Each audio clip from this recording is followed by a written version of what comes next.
지난주에 제가 어느 면에서는 뜬금없이 크리스찬의 죽음과 그 다음에 한국의 장례 문화 이런 그 제목을 가지고 여러 가지 형태로 예배란 이름을 붙이고 복잡한 이런 그 장례 문화를 지키고 있는 대한민국의 교회들의 이런 그 현실 이런 것들을 이야기하고 죽음의 본질이 뭔가, 또 우리가 장례식장에 조문하러 갈 때 그 조문의 본질이 무엇인가, 이런 것을 여러분에게 좀 설명을 했습니다. 저는 사실 우리 교회 교인들을 대상으로 이렇게 이제 설명을 했는데, 이게 또 영상을 올리고 났더니 뜨거운 반응을 보여요. 많은 분들이 여태까지 제대로 알지도 못하고 이렇게 참 궁금증이 이렇게 많았는데 이렇게 좀 설명을 이렇게 해주시니까 좀 이해가 된다고, 그리고 제가 올려드렸던 그 소망과 위로의 말씀 그거 좀 구매할 수 없겠냐 그러고 교회 전화도 오고 그래서 제가 다 보내드리라 그러고 이렇게 했거든요. 그랬더니 거기에 또 결혼에 대해서도 좀 한번 얘기를 좀 해달라 그렇게 이야기를 하더라고요. 그래서 제가 나이도 들었고 이제 한번 정리를 해야 될 그런 필요도 있는 것 같고, 지금 그래서 크리스찬의 결혼과 비성경적인 결혼 문화 타파 이런 그 제목을 가지고 오늘은 결혼, 또 크리스찬의 결혼, 한국의 결혼, 그 다음에 성경 전체 창세기부터 요한계시록까지의 결혼이 무언가를 이렇게 전체적으로 한번 살펴보는 그런 시간을 좀 가지려고 합니다. 이 말씀을 좀 드리기 전에 한 가지를 좀 분명히 좀 말씀을 드리고 싶습니다. 제가 가만히 생각해 보니까 1983년에 결혼했어요. 그게 지금 결혼한 지 43년이 됐고, 아이들 다 출가를 해서 세 딸이 다 결혼했고, 지금 손자 손녀가 7명이 있습니다. 그리고 이렇게 어떻게 하다 보니까 더 목회를 하면서 적어도 수십 상 되는 그러한 그 젊은이들 결혼식을 제가 주례를 하고 또 함께 참여해서 지켜보기도 하고 그랬어요. 또 결혼식 하는 그 장소도 엄청 비싼 그런 호텔 결혼식장도 가보고, 큰 웨딩홀도 가보고, 작은 예배당도 보고, 또 야외에서 하는 것도 보고, 하여튼 다양하게 한국에서도 보고 미국에서도 보고, 하여튼 여러 종류의 장소에서 여러 형태의 그런 결혼식을 지금까지 살면서 이제 봤습니다. 그동안 한국과 미국에서 본 그런 결혼식들, 또 제가 치른 결혼식들, 이런 걸 떠올리면서 오늘은 어떤 분들 생각하기엔 조금 좀 불편한 그런 좀 이야기가 이제 될 수 있는데, 그렇게 불편함을 드리려고 이런 이야기를 하는 것은 아니다. 그냥 제가 오늘 나누고자 하는 거는 절대 누구를 책망하거나 비판하거나 뭘 잘못했다 이런 이야기를 하려고 하는 그런 의도가 전혀 없다. 또 제 얘기를 들으시면서 동의하지 않는 그런 분들도 있을 수 있고, 또 엄청 비싼 그런 호텔에서 결혼을 했거나 또 자녀를 화려한 예식장에서 결혼시킨 이런 분들 이런 게 다 틀렸다, 제가 그런 얘기 하려고 하는 것도 전혀 아니고, 또 앞으로 그런 데서 결혼할 사람들도 있고 결혼한 분들도 있고, 이런 모든 게 뭐가 잘못됐다 이런 거 얘기하려고 하는 게 전혀 아니다. 오늘 그 이야기는 나오지만 그게 핵심이 전혀 아니다. 제가 오늘 여러분하고 같이 이제 나누려고 하는 거는 성경이 말하는 결혼의 본질이 뭐냐. 결혼의 본질. 결혼식의 형태는 사람마다 다 다를 수 있어요. 그런데 결혼이 무엇이냐에 대한 본질은 처음부터 끝까지 똑같습니다. 똑같아요. 그래서 여기에 대해서 오늘 여러분과 함께 같이 나눠보려고 그래요.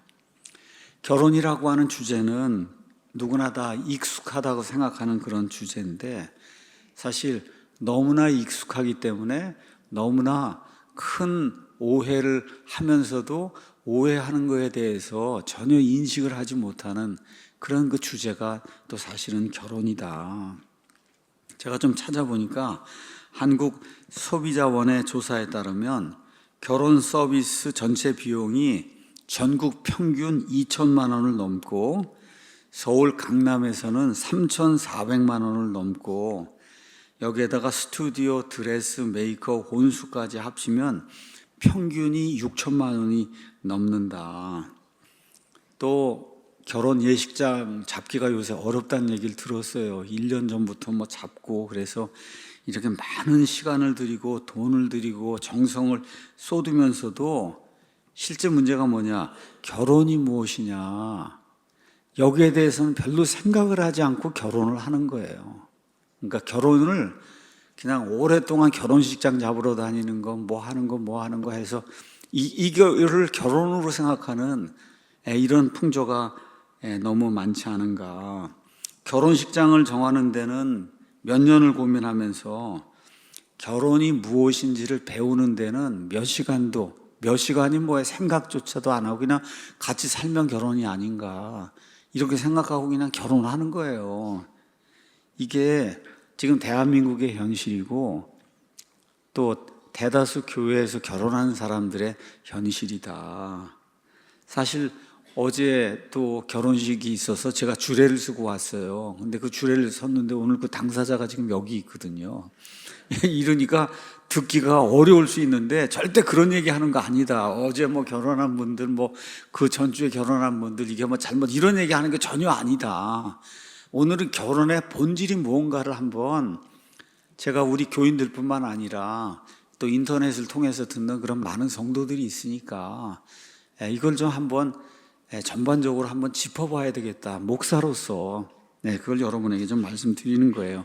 그래서 오늘은 세 가지 초점을 가지고 여러분에게 말씀을 전하려고 합니다. 첫 번째는 성경이 말하는 결혼이 뭐냐 도대체. 결혼의 본질. 그 다음에 이제 두 번째는 지금 한국에서는 결혼이 어떻게 이루어지고 있는가, 이게 얼마나 성경적인가 비성경적인가 이걸 얘기하고, 그 다음에는 그럼 우리는 어떤 것들을 좀 다시 생각을 하고 그리고 결혼에 임해야 되는가. 제가 얘기했죠. 결혼은 성경 전체 창세기부터 요한계시록까지 나오는 게 결혼이다. 오늘 제가 이거 말씀드릴게요 이따가.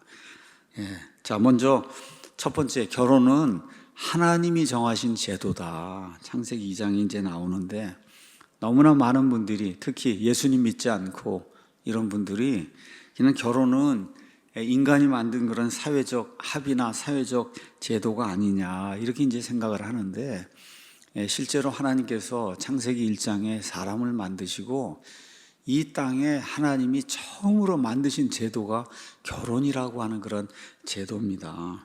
직접 설계하시고 직접 주례를 서시고 직접 만드신 그런 제도예요. 그래서 창세기 2장 18절 가서 보면 하나님께서 남자가 홀로 있는 것이 좋지 아니하니 내가 그를 위해서 합당한 조력자를 만들겠다. 이렇게 하시고 21절부터 22절까지 하나님께서 아담을 깊은 잠에 이렇게 빠지게 이제 하시고 그의 갈빗대 하나를 취해서 여자를 만들어 갖고 그래서 아담에게 데려오는 그런 내용이 그 안에 기록이 되어 있습니다. 그러니까 이게 인류 최초의 결혼식이다. 인류 최초의 결혼식. 자, 그 인류 최초의 결혼식을 여러분이 한번 이렇게 머릿속으로 생각해 보세요. 무슨 화려한 장소도 없고 많은 축하객도 없고 무슨 값비싼 예복도 없고 거기엔 딱 3명만 있었어요. 하나님하고 남자하고 여자하고. 그렇죠 여러분? 하나님하고 남자하고 여자하고. 그리고 그 여자를 아담에게 데려오신 분도 하나님이시다. 그러니까 최초로 신부를 남편에게 데려온 분이 하나님이시라고 이렇게 이야기하고 하나님이 결혼은 이거다 이렇게 정의를 내립니다. 그러므로 남자가 자기 아버지와 어머니를 떠나 자기 아내와 연합하여 그 두 사람이 한 육체가 된다. 둘이 떨어져 있거든요. 제 아내가 저기 있고 제가 여기 있는데 하나님 보실 때는 심지어 제 아내가 미국에 있어도 둘이 한 육체라는 거예요. 둘이 한 육체. 이게 결혼의 진정한 의미다. 이렇게 이제 이야기하고, 부부의 본질에 대해서는 아담이 정의를 내립니다. 2장 23절에 하나님이 신부를 데리고 오니까 이는 이제 내 뼈 중에 뼈요 내 살 중에 살이다. 이걸 제가 참 실감을 못하고 이렇게 사는데, 우리 형제님들이 한번 좀, 우리 자매님들 옆에 계시면 한번 이렇게 좀 한번 좀 보세요. 보시고, 우리 홍 형제님 좀 보시라고, 여기 자매님을 좀 보시고, 내 뼈 중에 뼈고 살 중에 살이다. 뼈 중에 뼈고 살 중에 살이다. 이거를 평생 놓치고 살아요. 저도 평생 놓치고 삽니다. 그러니까 그게 부부다. 그게 부부다. 지금 성경이 그렇게 이야기하고 있는 거예요. 그래서 이 결혼 예식, 최초의 그 결혼 예식, 여기에는 두 가지 진리가 이제 따라 나옵니다. 첫째는 결혼은 남자하고 여자의 결합이다. 남자와 남자, 여자와 여자, 이런 거는 없다는 거예요. 남자와 여자가 결합을 해서, 그래서 많은 자녀를 두고 이렇게 해서 하나님의 뜻을 이루는 것이 결혼의 1차적인 그런 본질이다. 그래서 우리 예수님께서도 마태복음 19장 3절에서 6절에 이렇게 이야기하고 있습니다. 바리새인들도 와서 그분께 와서 그분을 시험하여 그분께 이르되 남자가 무슨 이유로든 자기 아내를 버리는 게 율법에 맞습니까? 그러니까 예수님께서 그들에게 대답하여 이르시되 창조의 처음에 그들을 만드신 분께서 그들을 남성과 여성으로 만드시고 말씀하시기를 이런 까닭으로 남자가 아버지와 어머니를 떠나 자기 아내와 연합하여 그들 둘이 한 육체가 될지니라 하신 것을 너희가 읽어본 적이 없냐. 예수님이 또다시 이야기하는 거예요. 그리고 뭘 말씀하시느냐. 따라서 그들이 더 이상 둘이 아니요 한 육체이니 그러므로 하나님께서 함께 결합하신 것을 사람이 나누지 못할지니라. 이게 결혼의 의미다. 성경이 이야기하는 그런 결혼의 의미예요. 두 번째 의미는 또 뭐가 있냐? 남자 하나하고 여자 하나하고 결혼하는 거예요. 그러니까 남자 하나하고 여자 여럿, 또 요새는 반대가 있더라고. 여자 하나인데 또 남자가 여럿이고, 이런 거 폴리감이라고 하는 이런 것은 하나님이 정하신 그와 같은 규칙이 아니다. 구약시대에 일부 다처제를 했던 그런 여러 사람들의 이야기, 심지어 믿음의 사람들도 그런 일을 했는데, 모세의 이야기처럼, 모세가 말한 것처럼 하나님은 처음부터 그렇게 한 것이 아니다. 너희 마음이 강팍하기 때문에 하나님이 할 수 없이 허락을 한 거지, 하나님은 그걸 그렇게 정한 것이 아니다. 성경이 그렇게 이야기하고 있는 겁니다. 이게 이제 결혼이라는 거. 자, 그런데 우리는 결혼을 그냥 1차원적으로만 자꾸 생각해요. 그냥 남자와 여자가 결혼해서 사는 게 결혼 1차원적으로만 생각하는데, 저 위에 하나님의 관점에서 우리가 버즈 아이 뷰라고 그러죠. 조감을 한번 해보란 말이에요. 조감. 저 위에서 하나님이 남자와 여자 결혼하는 걸 이제 주례를 쓰고 하셨잖아요. 그럼 하나님은 저 위에서 뭘 생각을 하고 결혼하라 그랬을까? 우린 단순하게 남자 여자 결혼하는 걸 생각하는데, 결혼은 그 자체로 끝나는 제도가 아니다. 그래서 에베소 5장 22절 가서 보시면, 남편들아 25절에 너희 아내 사랑하기를 그리스도께서 또한 교회를 사랑하사 교회를 위해 자신을 주신 것 같이 해야 된다. 그러니까 남자와 여자가 결혼한 거, 여기에 우리 인간 사회에서 단편적으로 보면 그냥 남자 여자 결혼하는 건데, 지금 하나님께서 처음에 사람을 만드시고 창세 전에 저 위에서 계획한 것이 있다는 거예요. 그 계획한 거는 그리스도와 교회가 하나가 되는 거, 이거를 계획하시면서 그거를 실증으로 남자와 여자의 결혼을 통해서 지금 보여주셨다. 지금 성경이 그걸 이야기하고 있는 거예요. 그래서 32절에 바울이 이렇게 이야기하자. 이건 큰 신비다. 남자와 여자가 결혼하는 것 자체가 큰 신비. 구약 시대에는 알려지지 않은 커다란 신비인데, 그런데 뭐라 그래? 그러나 내가 그리스도와 교회에 대해서 말한다. 그러니까 지금 남자 여자의 관계에 대해서 앞에 쭉 그렇게 얘기했는데, 이 결혼이 엄청난 미스테리다. 실제 하나님이 저 위에서 처음에 계획하신 것은 그리스도가 신랑이 되고 저와 여러분이 그리스도의 신부가 되는 그거를 염두에 두시고, 그리고 사람들의 삶에서 결혼이라고 하는 그런 제도를 통해서 그거를 이렇게 드러날 수 있도록 하나님이 보여주신 거다. 그렇게 지금 이야기하는 거예요. 그러니까 남자와 여자의 그 결혼은 그 자체가 목적이 아니고 그리스도께서 얼마나 교회를 사랑하시는가를 이 땅에서 보여주려고 하는 표지판. 여러분 표지판 알잖아요. 1, 2 가면 무슨 동이 있고 1, 2 가면 무슨 빌딩이 있다고 세우는 게 표지판이잖아요. 그 표지판이라는 거예요. 그러니까 어제 우리 현수하고 그다음에 진솔이하고 이렇게 결혼을 했는데 그게 표지판이라는 거예요. 그리스도하고 그다음에 그리스도의 그 아내가 이렇게 하나가 되는 걸 보여주는 그런 표지판이다.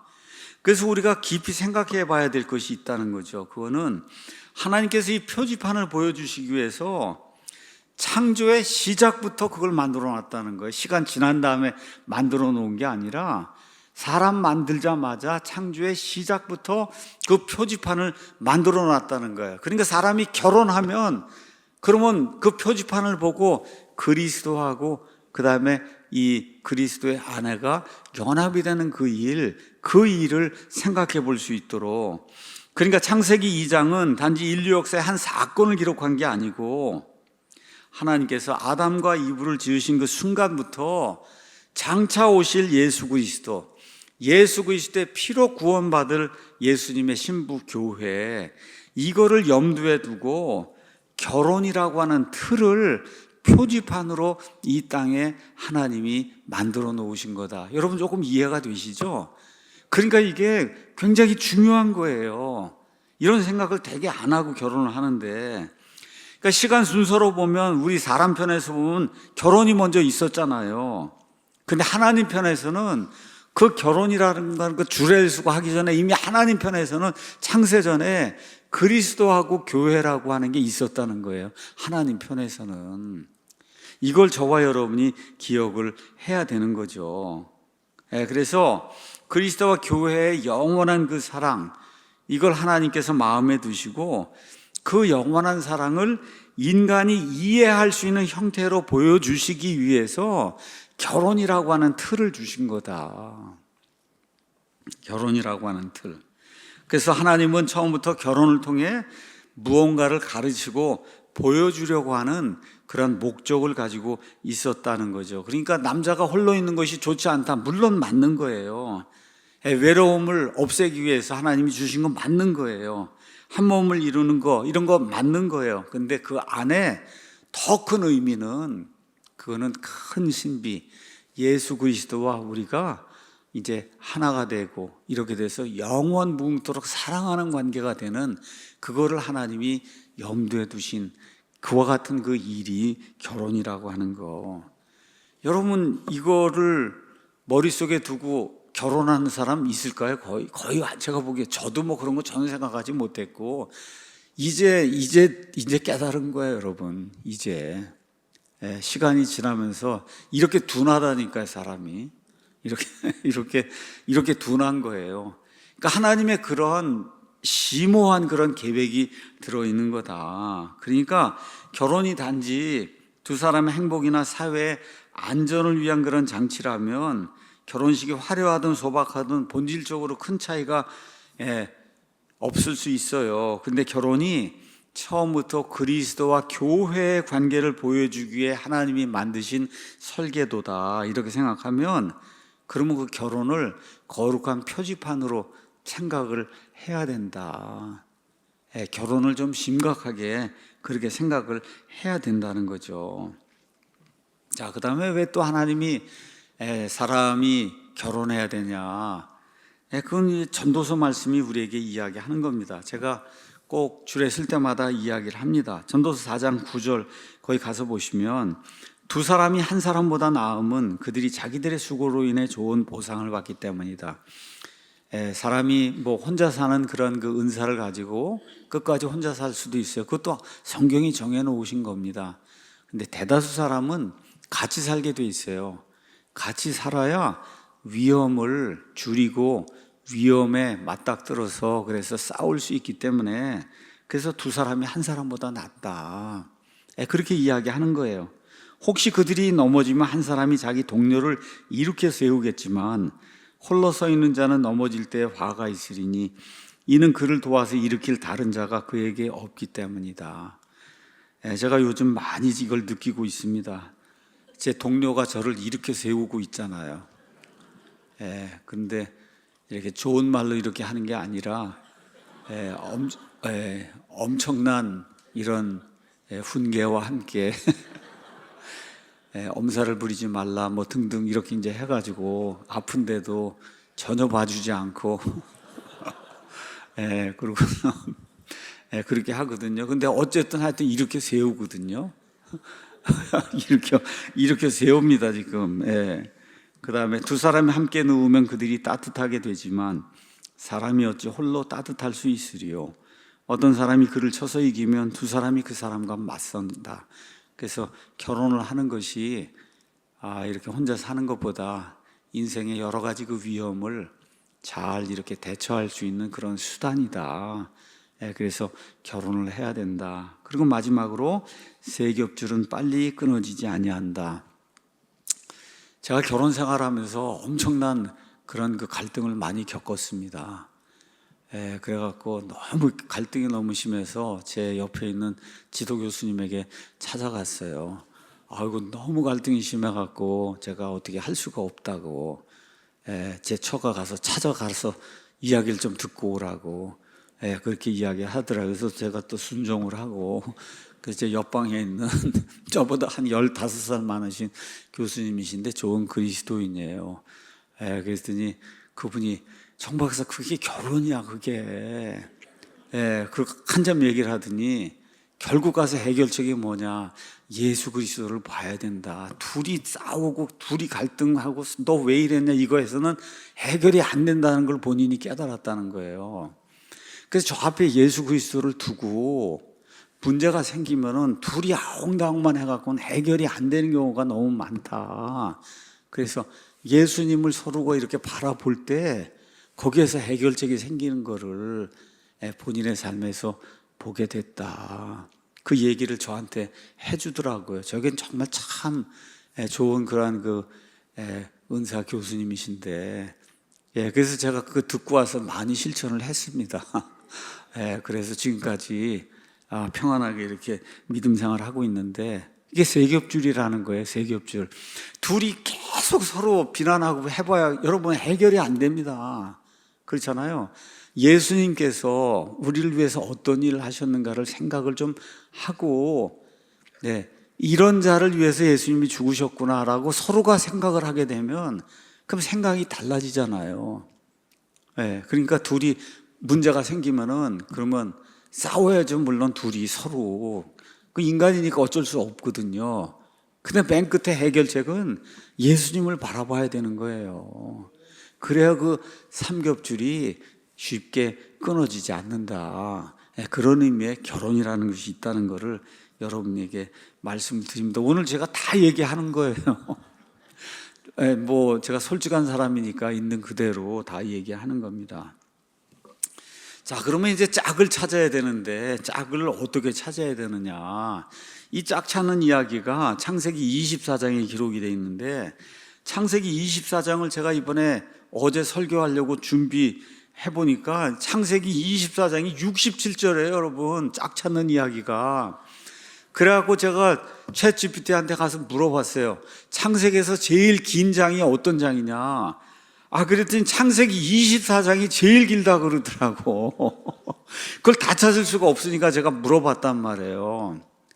그러니까 짝을 찾는 그 이야기가 별거 아닌 것 같은데 창세기 24장이 67절로 창세기에서 가장 길고 그 다음에 모세 오경 중에서는 두 번째로 길다는 건 두 번째로 거기 그렇게 기록이 되어 있더라고요. 거기 가서 보니까 아브라함이 자기 아들 이삭을 위해서 며느리를 이제 데리고 오라고 아무것도 모르는 대로 지금 그 종을 보내니까 종이 하나님께 기도를 하고 그러고선 가서 결국은 그 리브가를 이제 찾아갖고 데려오는 내용이 그 안에 기록이 돼 있잖아요. 우물가에서 리브가를 만나고 리브가한테 낙타에게도 먹을 물을 달라고 이렇게 할 때 낙타에게도 물도 주고 그러면 이게 하나님이 미리 예비하신 그런 여자로 알고 제가 하겠다. 이 모든 일이 다 착착착착 이렇게 맞아 드는 거예요. 이렇게 이제 되면서 마지막에 이제 24장 50절 가서 보니까 라반과 그 다음에 부두엘이 이제 나오는데 가만히 모든 얘기를 들어보니까 뭐라고 이야기하냐? 이 일이 주님으로부터 왔으니까 내가 이거를 어떻게 결혼을 허락을 안 할 수가 있겠느냐? 그런데 이 종이 뭐라 그래요? 내일 떠나야 된다는 거예요. 여러분. 리브가를 데리고는 내일이라도 당장 떠나야지 여기 하루 이틀도 더 있을 수 없다고. 그랬더니 리브가한테 물어보라 그러니까 리브가가 뭐라 그래요? 내일 떠나겠다 그러잖아요. 내일 떠나겠다고. 이렇게 해갖고 나이차가 아마 제가 정확하게 모르 20살인가 차이가 나거든요. 저 이삭하고 리브가가. 이렇게 해갖고 결국 맨 끝에 가서 이삭을 만나는 그런 그 아름다운 대목이 그 안에 이제 기록이 돼 있어요. 거기에 핵심은 뭐냐? 여러 가지 이야기가 있지만 짝을 찾을 때 하나님의 도우심을 구했다는 거예요. 하나님의 도우심을 구했다.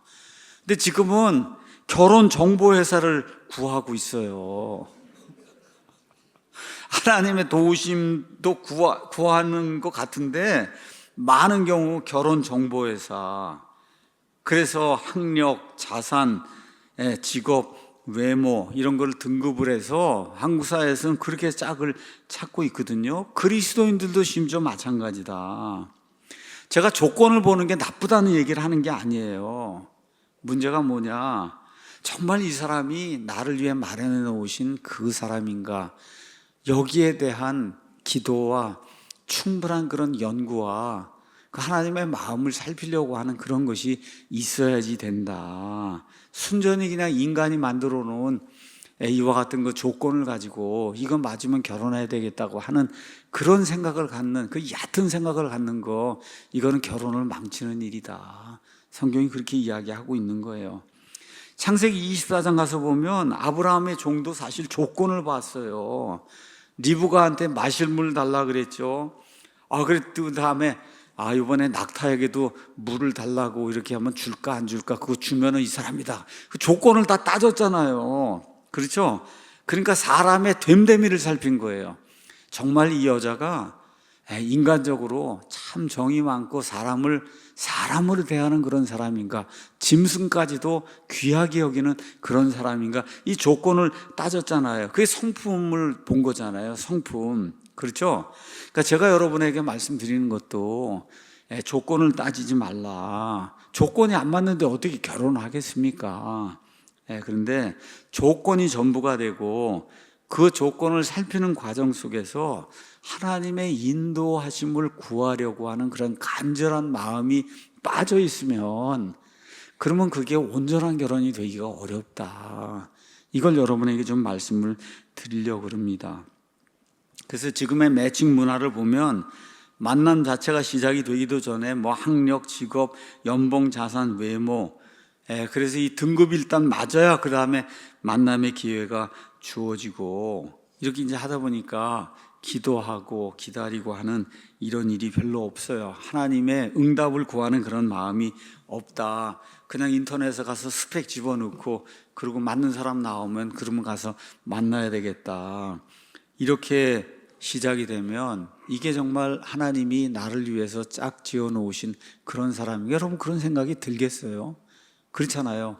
그러니까 조건도 보고 나하고 맞아야 되니까 성품도 보고 이런 모든 걸 하되 항상 마음속에 하나님이 나를 위해서 준비해 놓으신 그런 사람인가? 여기에 대한 깊은 사유가 좀 있어야 된다는 거예요. 그래서 우리 교회 아직 결혼하지 않은 그런 분들도 많이 있고 한데, 제가 다시 말씀드립니다. 사람인데 어떻게 자기하고 같이 살아야 되는데 조건이 안 맞는데 어떻게 같이 살겠어요? 그러니까 조건 찾는 거, 이건 당연한 거예요. 사람이기 때문에. 근데 조건을 살피는 과정 가운데 정말 하나님께서 이 사람을 나를 위해서 마련해 놓으신 그 사람인가, 여기에 대한 하나님의 인도하심, 이거를 간절히 구하는 그런 마음이 있어야만 이제 된다. 자, 그 다음에 이제 지금까지 뭐 결혼의 재정, 의미, 능력 이런 거 출발점을 이제 다 봤는데, 제가 가장 답답하게 느끼는 것이 이제 하나가 있습니다. 그것은 뭐냐? 결혼식장에 가잖아요. 가장 중요한 걸 안 해요. 결혼식장에서 가장 중요한 거는 서약하는 거예요. 주례가 아닙니다. 축가가 아니에요.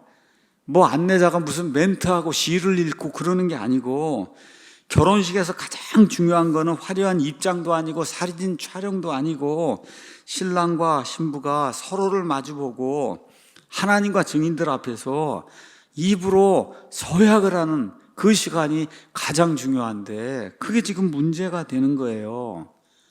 그러니까 어제 같으면 나 김진솔은 그대 김현수를 아내로 맞아, 죽음이 우리를 갈라놓는 날까지 예수님께서 교회를 사랑하시고 교회를 위해 자신의 몸을 주신 것 같이, 그 다음에 중요한 거예요. 제가 이거 할 때마다 가슴이 뜨끔뜨끔한데, 기쁠 때나 슬플 때나, 건강할 때나 병들 때나, 부유할 때나 가난할 때에 오직 그대만을 사랑하고 존중히 여기며 진실한 남편 또는 진실한 아내로 부부의 대의와 정조를 굳게 지킬 것을 오늘 하나님과 여러 증인들 앞에서 서약합니다.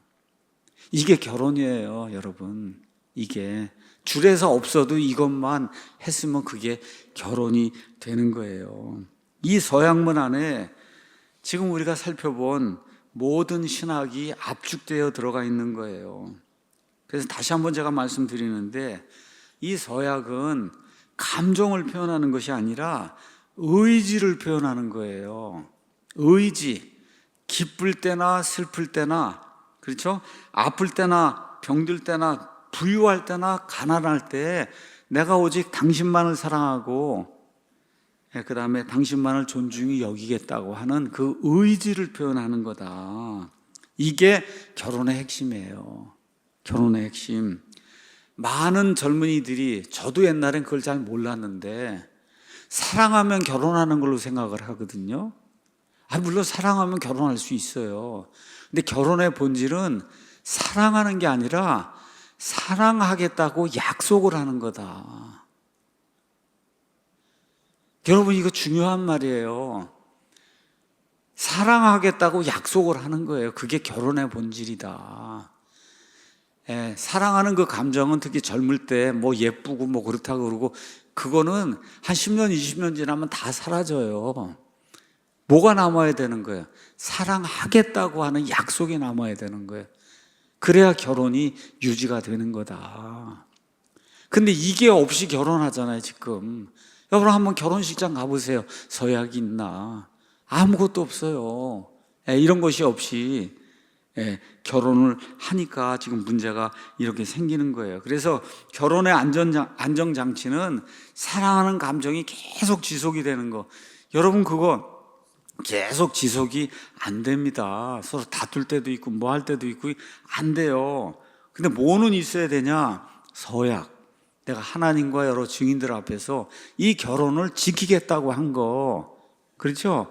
이 서약은 유효하고 이 서약의 무게가 중하면 중할수록 결혼이 계속해서 아름답게 유지가 될 수 있는 거다. 그래서 결혼 생활이 살다 보면 흔들릴 때가 있습니다. 그때 우리를 붙잡아 주는 것은, 저 사람이 나를 사랑하나? 사랑의 감정이 아니고 내가 하나님과 사람들 앞에서 서약한 것이 무엇인가? 뭐라고 서약했나? 그 서약의 무게가 결혼을 지탱하게 하는 거예요. 이거 중요한 이야기입니다, 여러분. 이게 유지가 안 되니까 그러니까 쉽게 금방 결혼하고 그 다음 날도 이혼을 하더라고. 그게 사랑이 사라졌다고. 여러분, 감정은 사라지기 쉬운데 뭐가 있어야 돼요? 지키겠다고 하는 의지가 있어야 그게 결혼이 되는 거다. 그래서 결혼식에서 이 서약의 언어를 가볍게 다루어서는 안 되는데 현 시대 젊은이들의 결혼에서는 이 서약 자체가 없다. 이게 가장 큰 문제라고 저는 그렇게 생각을 합니다. 그럼 지금 한국의 결혼 문화는 어떤 문제를 안고 있냐? 지금 말씀드린 것처럼 결혼 서약이 없어요. 결혼의 서약이 없습니다. 이것저것 뭐 결혼식 착장 찾고 뭐 이거 하여튼 뭐 여러 가지 뭐 신랑 신부 입장, 양가 인사, 축가, 사진 촬영 이런 거 다 있는데 없어요. 심지어 주례도 없고 뭘 하는 건지 알 수 없는 그거를 지금 결혼이라고 해서 지금 하고 있는 이런 일들이 한국에서 이루어지고 있는 거다.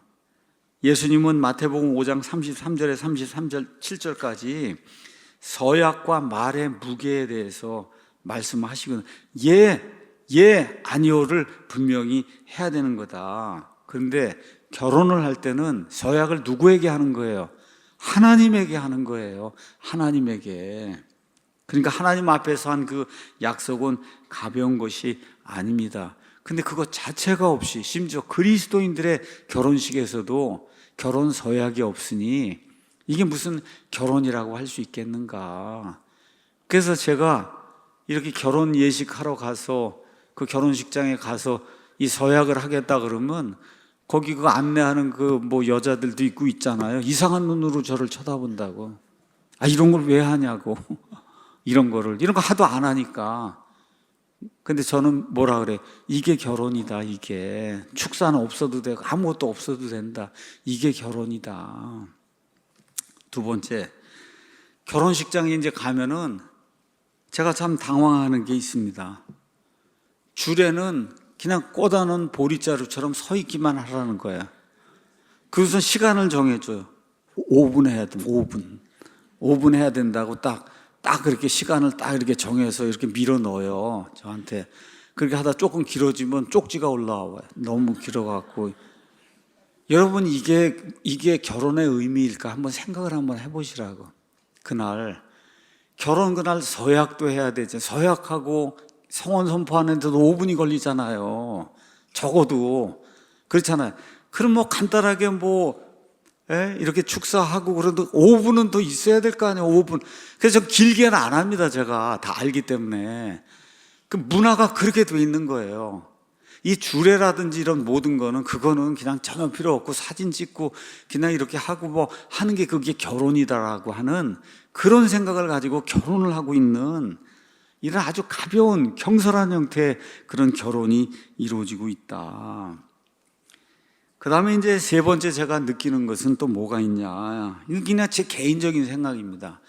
입장하고 퇴장할 때 그 음악이 엄청 세속적이에요.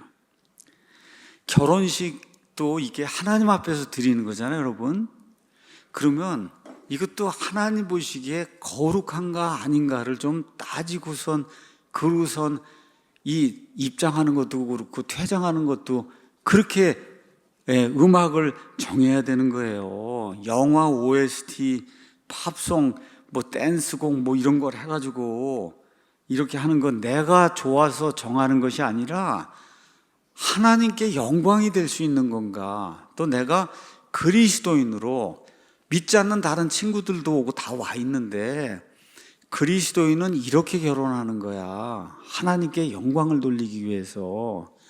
이런 걸 보여줄 수 있는 이와 같은 그 음악이 들어올 때 나갈 때도 있고 축가도 하는데 교인들도 와서 축가를 한다고 그러는데 가서 이 세상 사람들이 부르는 유행가를 거기서 부르고 있으니 제가 얼마나 답답한지 알 수가 없더라고요. 그 뭐라고 야단칠 수도 없고 끝나고도 제가 그냥 혼잣말로만 합니다. 아이고 교회를 헛다녔나 보구나. 이런 믿음이 좋다고 그냥 그렇게는 하는데 그날 와서 축가 부르는 거 보니까 아이고 멀었구나 이런 생각을 제가 하게 되거든요. 그날 그 축가를 부르는 것도 신랑 신부가 좋아하는 게 아니에요. 하나님께 영광이 될 수 있고 정말 결혼식의 의미가 뭔가를 드러낼 수 있는 그런 노래를 해야 되지 않겠나.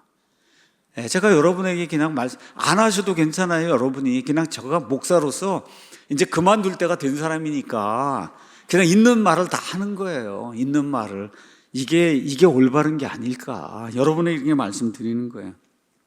그 다음에 네 번째, 과시를 위한 그런 결혼식은 우리가 좀 안 하는 것도 좋지 않겠냐. 호텔 식대가 좀 잘 모르는데 1인당 12만 원, 18만 원, 일반 웨딩홀에 2배가 넘는데도 있다.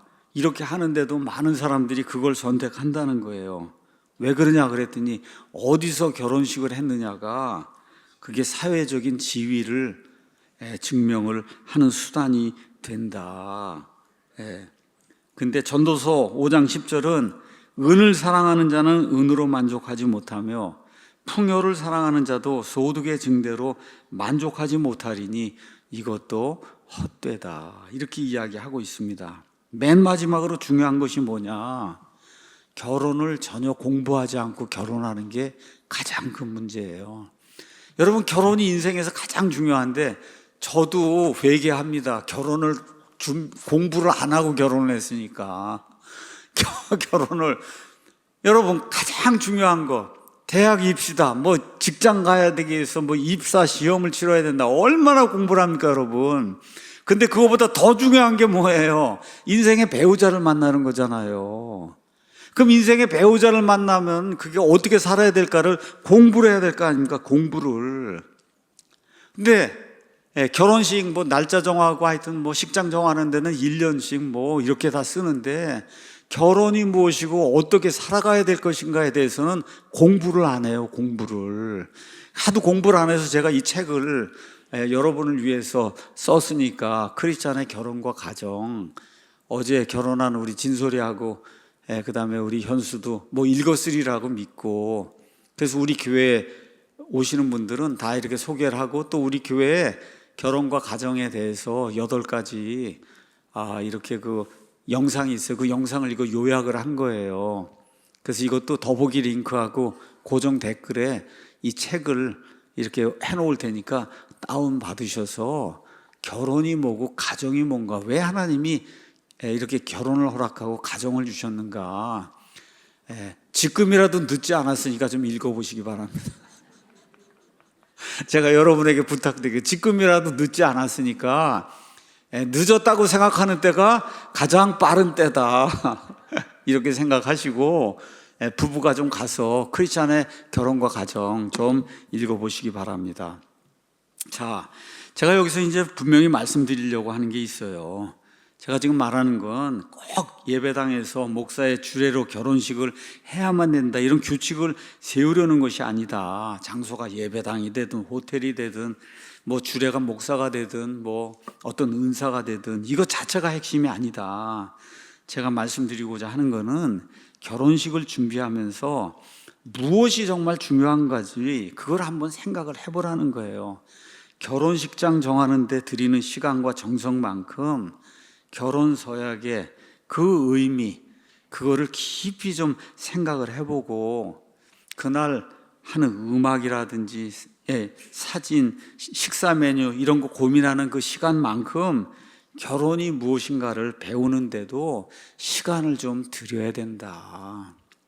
우리 교회 교인들은 다 그렇게 하리라고 믿고, 앞으로 또 결혼할 청년들은 그렇게 하리라고 믿고 그렇게 이제 말씀을 드립니다. 그래서 장소와 형식은 다 다를 수 있는데 서약은 절대 빠지면 안 되는 거다. 또 결혼을 배우는 일은 절대 미루면 안 되는 거다. 서약과 결혼을 배우는 거, 이 두 가지는 꼭 하고 그리고 결혼에 임하면 좋겠다. 이렇게 이제 말씀을 드리고, 마지막으로는 그냥 저 개인적인 이야기를 좀 하고 말씀을 좀 드리려고 합니다. 지금까지 한국의 결혼 문화를 조금 건강하지 않은 게 너무 많으니까 이렇게 이제 말씀드렸는데, 본질을 잘 지키는 결혼식이 어떤 것인가, 이런 것도 한번 생각을 해보는 것이 좋지 않겠나, 그런 차원에서 제가 여러분에게 말씀드립니다. 왜 굳이 결혼식장에서 결혼을 해야 되나? 이건 제 본질을 얘기하는 거예요. 예배당에서 목사의 주례로 드리는 한번 결혼식을 한번 생각을 한번 해봐라. 신랑 신부가 들어서서 걸어오는 이 교회 예배당 그 앞에 이 서는 이 강단은 평소에 하나님의 말씀이 선포되는 그런 자리예요. 그렇지 않습니까, 여러분? 예. 이 자리에서 결혼식이 이루어진다는 것 자체가 이미 많은 메시지를 담고 있는 거예요. 무슨 메시지예요? 우리는 하나님의 말씀 위에서 결혼하려고 합니다 하는 그런 메시지가 이미 그 안에 들어있는 거거든요. 그러니까 화려한 장식이나 값비싼 조명, 뭐 드라이아이스 뭐 이런 거 없어도 이 강단에서 목사가 서고 그 밑에서 서약하는 그 신랑 신부의 모습은 그 자체로 많은 사람들에게 깊은 울림을 주는 어느 면에서 선교의 자리가 될 수 있는 거다. 그리고 결혼식이 끝나고 신랑 신부가 손을 잡고 이 강단을 내려가면서 예배당을 걸어갈 때 그 모습을 지켜보는 성도들의 마음에는 단순한 축하를 넘어선 어떤 경건함이 넘쳐날 수 있는 거죠. 이런 것은 인위적으로 연출하는 이와 같은 것과는 비교가 될 수 없는 거다. 왜 이런 거를 무시하느냐? 이거를 제가 여러분에게 목사로서 이렇게 이제 말씀을 드립니다. 그 다음에 요새는 주례 없는 사람 결혼식도 많은데, 그래도 이왕이면 믿는 사람이 목사의 주례를 받는 것도 그것도 큰 기쁨이고 영광이라는 거, 하나님의 말씀을 선포하는 목사가 이 두 사람이 결혼하는 거를 증인이 되고 이 주례를 한다는 게 이게 대단히 중요한 그런 의미를 가지고 있다. 제가 심지어 믿지 않는 사람이라도 저한테 와서 결혼 부탁하면 내가 주례를 쓰겠다고 그렇게 이야기를 했어요.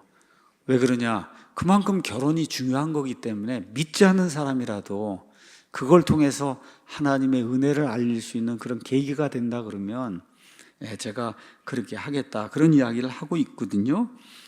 그래서 가능하면 여러분에게 꼭 해야 된다, 앞으로 지난번까지 안 한 거 다 잘못, 이런 얘기가 아니라 한번 좀 깊이 세상을 거스리는 사람이 되는 게 그리스도인이라고 저는 그렇게 생각이 드는데, 세상을 거스르는 것이 어떤 것일까, 이런 것도 생각을 하면서 예식장처럼 화려하진 않지만 여기는 거룩한 장소예요. 모세에게 내가 서 있는 그 땅은 거룩한 땅이니 내 신을 벗으라 그러잖아요. 그러니까 이렇게 예배당에서 조촐한 것 같지만 그래도 이 안에서 성도들의 축복을 받으면서 목사의 주례로 결혼하는 거, 이게 어느 면에서 인생에서 가장 중요한 그런 순간이 될 수도 있다. 이것도 한번 생각을 해봐라. 여기서 안 해도 괜찮습니다. 그냥 제가 목사로서 그냥 여러분에게 말씀드리는 거예요. 두 번째는 꼭 그렇게 크게 결혼을 해야 되냐? 수백 명 불러야지만 결혼이 그게 좋은 결혼이고, 가족들끼리 이렇게 작은 결혼을 하면 그건 좀 좋지 않은 그런 결혼이냐? 사람이 적다는 것이 결코 부족함을 의미하지 않습니다.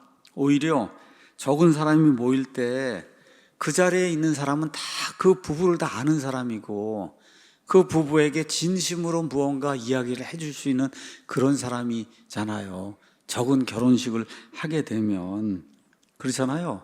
그러니까 그거를 자꾸 사람들을 의식해서 큰 데서 이렇게 하려고 할 것이 아니라 정말 내 삶에 많은 의미를 주었던 우리 가족들, 정말 필요한 그런 그 몇 사람들하고 같이 조용한 데서 정말 시간에 쫓기지 않고 그러면서 식사하면서 이렇게 서약을 하고 그렇게 하면서 결혼하는 거, 저는 개인적으로 이러한 결혼이 훨씬 좋은 결혼이다. 난 개인적으로 그렇게 생각을 합니다.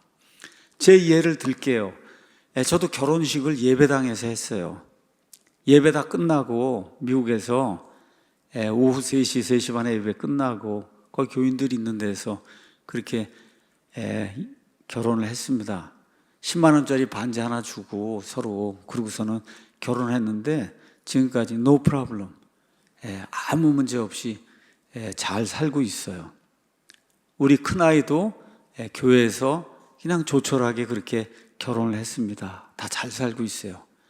우리 셋째 아이가 먼저 결혼했는데 그 아이는 작은 결혼식을 했어요. 우리하고 그다음 그쪽 사돈하고 그래서 조그만 이런 홀 빌려갖고 그래서 조그맣게 목사님 모시고 그렇게 결혼하고 그 바로 옆에 있는 식당에서 그냥 밥 먹고 그렇게 헤어졌고, 그 다음에 이제 세 번째는 우리 이제 둘째 딸이 결혼했는데 그것도 예배 끝나고 나서 우리 교인들과 함께 같이 근처에 있는 식당 있는 그런 거 야외에 가서 그냥 그렇게 조촐하게 그렇게 결혼을 했습니다.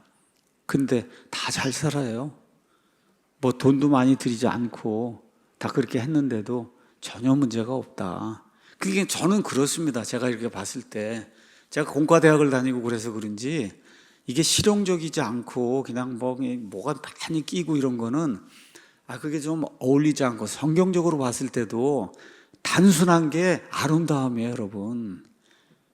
단순한 게 아름다운 거예요. 복잡한 게 아름다운 게 아니라 한번 가서 보세요. 그냥 번쩍번쩍번쩍대고 드라이 아이스 막 올라오고 그러는데 그렇게 돼 있는 그게 아름다운 건가?